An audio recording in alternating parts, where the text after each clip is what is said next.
It's the Happy Families podcast. It's the podcast for the time-poor parent who just wants answers now. G'day, welcome to the Happy Families podcast. This is Dr. Justin Coulson, the founder of happyfamilies.com.au, the author of, 9 books now about raising happy families, and the parenting expert and co-host on Channel 9's hit TV show, Parental Guidance. Today, joined by Beck Delahoy. Beck runs a Substack called Lessons Learned. It's my favourite parenting Substack in the entire world. And Beck has very kindly agreed to join me today to share something that I just loved on her Substack from, it was a couple of months ago now, but it was so good. Beck, welcome to the podcast. Thanks for being here. Thanks for having me. It's definitely a bit intimidating hearing my bio compared to yours. Oh, come on. No. Very glad that you like it. So Beck has a background in psychology, neuropsychology, writes great stuff about parenting, and is working on a book that I'm really excited to read. But we'll talk about that another time. Beck, what I'd love to do today, rather than having a conversation, I just enjoyed your article so very much. I'd love you to intro the article about why raising kids is easy, because a lot of people I know do not believe that. And then if you can just share that article as it's written, I think that would be the best way for us to work through this one, because it was just so well crafted, so well put together. I can't wait to hear it all over again.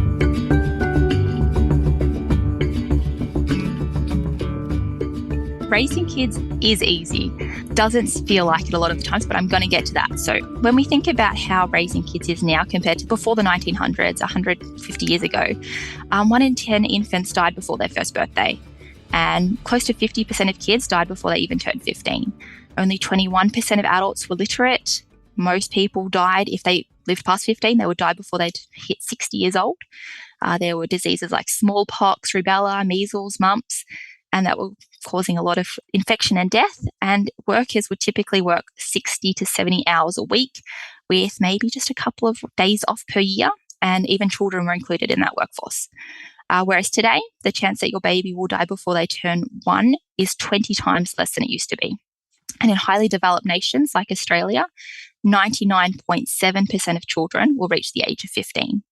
More than 86% of adults worldwide are literate, and the maximum life expectancy is now about 90 years and increasing at the rate of 3 months every year. Around the world, smallpox has been eliminated and many other infectious diseases are on their way down, and working hours have decreased by about 50% and child labour rates have plummeted. So all that adds up to saying that raising children has actually never been easier.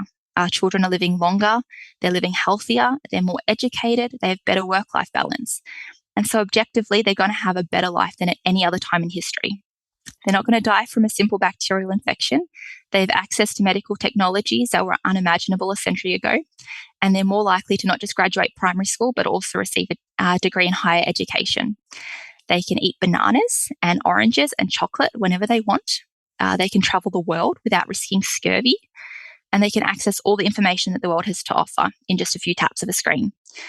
Our concerns for our children are no longer so intimately about life and death, which means that on the whole, raising children to adulthood and a good adulthood is really easy. The problem is that parenting feels really hard. And a big part of that is what is called the slow life strategy.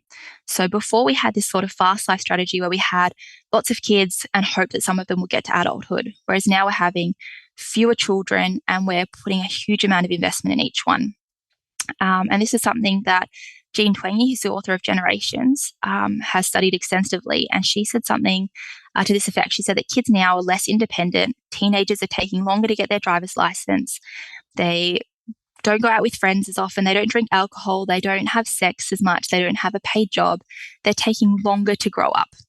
So it's got some good side effects, like middle-aged people are looking and feeling younger than their grandparents did. But this life trajectory has slowed down.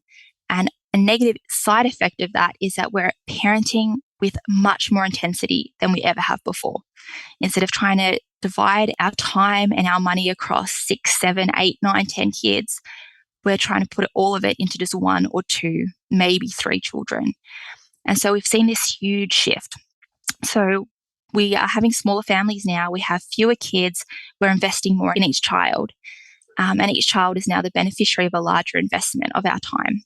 For example, instead of just having maybe one extracurricular activity or none, Our children are now going from gymnastics to swimming lessons to basketball to violin or whatever it is. Instead of being left to just kind of sort out their homework by themselves, they might be being tutored in 4 or 5 different subjects. And instead of just being left to deal with sibling squabbles, now play dates are being arranged, social interactions are monitored, and disagreements are being resolved by adults instead of between peers. So we see that intensive parenting isn't just possible now, it's really become the norm. And it's definitely not all bad. So we definitely see that there are some benefits to this. Like kids are getting a lot more one-on-one time. We're caring about their feelings more. We're protecting them more from danger. But we're also making this mistake that if a little bit of something is good, a lot is better. And so we're kind of stepping into this helicopter parenting territory, which we know is not so good. So we might believe that we're providing them opportunities and support for their physical development by putting them in all these sporting programs. But in reality, we're seeing that they would get just as much benefit with unstructured physical play. We think that we're helping them with academic development by tutoring them across a range of subjects. But we also see that this is actually not necessarily the best. When we factor in student motivation and socio-demographic variables, tutoring is not actually that great. And it can even negatively impact student mental health through increasing stress, increasing sleep deprivation, and things like that. And we might think that we're helping them in their social development through mediating all their squabbles. But the truth is that they could probably do better with more opportunities to hurt each other's feelings, because getting it wrong is a really important step towards learning how to get it right. But even if we could see through our intensive helicopter parenting type of style was in fact good for kids, which it's not, it's having a really, really bad impact on us as parents. It's really quite literally killing us in some ways. It's associated with lower life satisfaction, with increased stress and levels of depression. And in countries where intensive parenting is the norm, levels of parental burnout are dramatically high. And parental burnout itself is related to sleep disturbances and sleep disorders, addiction, and even suicidal ideation. And so that's why I say that parenting is so hard now. Intensive parenting is so widespread that everyone suffers, either from burning out trying to live up to this unattainable perfect standard, or from feeling guilt about not even trying. And intensive parenting is so ingrained that a lot of us don't even realize that we're doing it. We just kind of assume that our level of overprotectiveness, our level of engagement in our children's lives is just normal and appropriate and expected. And so, that's why parenting is so hard now. It's because we're trying to live up to this really unattainable standard of what we think we should be doing. And when we think about how the goalposts have shifted, we see that we're no longer satisfied now that our children are literate. We feel like we're only good parents if they're making it into a really prestigious university. We're not grateful anymore that our children don't work in coal mines. We now expect them to become lawyers or doctors or launch a multi-billion-dollar tech firm. We don't really think it's a miracle that our child is alive and healthy at the age of 15. We only think that they're physically in a good condition if they've made it onto the school's swimming team or the school's track team. And so I think really the thing is that we need to consider lowering the bar again and bringing those goalposts back. We don't need to make it harder for ourselves by thinking that we're only good parents if. Our children now have a better chance than ever of succeeding in this world. That's true irrespective of the fact that you reach them 15 minutes a night or not. It's true whether you put them in violin class or not. They're probably going to live a good life, way better than our grandparents did, way better than our great-grandparents did.